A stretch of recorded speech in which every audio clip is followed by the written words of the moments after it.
Welcome to Political Soapbox, your go-to platform for political discussions. Mosab Hassan Yousef, also known as the Green Prince, is the eldest son of a founding member of Hamas. He initially fought alongside his father in the context of the Israeli-Palestinian conflict. However, his perspective began to change during his time in an Israeli prison, where he started to question the situation. Subsequently, he decided to collaborate with the Israeli intelligence agency Shin Bet, working undercover for over 10 years to expose Hamas and the reasons he believed were behind the suffering of his people in Palestine. His decision to work with Shin Bet led to his nickname, the Green Prince. As a result of his actions, Mosab Hassan Yousef was disowned by his father and has led a highly controversial and complex life in the context of the Israeli-Palestinian conflict. Mosab converted to Christianity and wrote a memoir titled, Son of Hamas, in which he detailed his experiences and the reasons behind his decision to collaborate with Israeli security forces. His actions in the book generated significant attention and debate, as they raised complex ethical and political questions about the Israeli-Palestinian conflict and the role of individuals caught in the midst of such conflicts. In today's video, we will be listening to the perspective of the Green Prince regarding Israel, Palestine, and Hamas. I'm confident you'll find the insightful points he shares during his media interactions quite engaging. Hamas organization is a barbaric organization, and we have to remove them from power as it takes. And all the people who are afraid to see bloodshed, to them I say, this is war. This is war. We will have to accept it. And Hamas started this war. We're talking about organization that does not regard human life. And this is not their first war against Israel. We have previous wars where they initiated the war against Israel. And the world and the global public bent so fast, and we begged for a ceasefire in the past 3 wars against Hamas.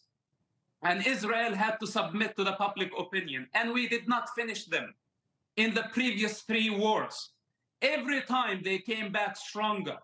And this time, the voices rise again, asking to stop and to cease the fire. And what will happen tomorrow if we cease fire now? The job is unfinished. This problem has been going on for 35 years. Because the Nazis, about 100 years ago, it was a point of view. And soon later, they were gassing people in chambers. So today we have very similar situation. We have a Nazi group. We saw what they did on October 7th. And they are hiding behind children and women. Israel say, evacuate civilians, leaflets, phone calls, through media, gave them an opportunity of 20 days to evacuate. But they didn't. They still given shelter to Hamas. You know why? Because they are partnering with Hamas. And in this case, Israel is not responsible for any harm that happens to these civilians in northern Gaza, staying now as we speak, while they had the opportunity to get the fuck out. 3 weeks, run for your life.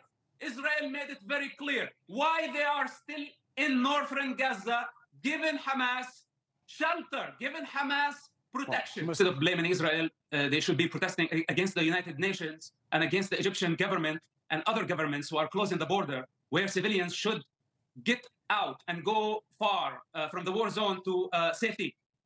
Civilians should evacuate to Sinai. Gaza is a very small territory, and the Egyptians are closing the border.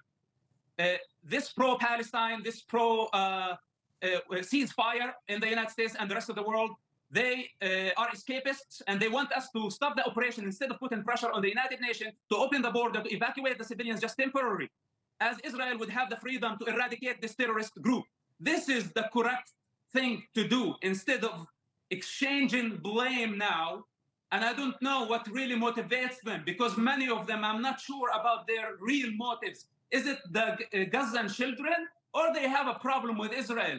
Do they have a problem with the Jewish people? Is it about jealousy? Why are they inflicting emotional pain on the Jewish people as they mourn a modern day Holocaust.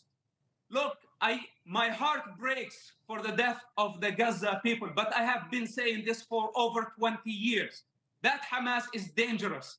And what the Palestinian people do about it, they considered me a traitor for letting them know that Hamas is not helping them, that Hamas is their greatest enemy. And today I tell them, Hamas is your greatest enemy. Why don't you stand against Hamas? Why don't they have the power to renounce Hamas and to say, this does not represent us?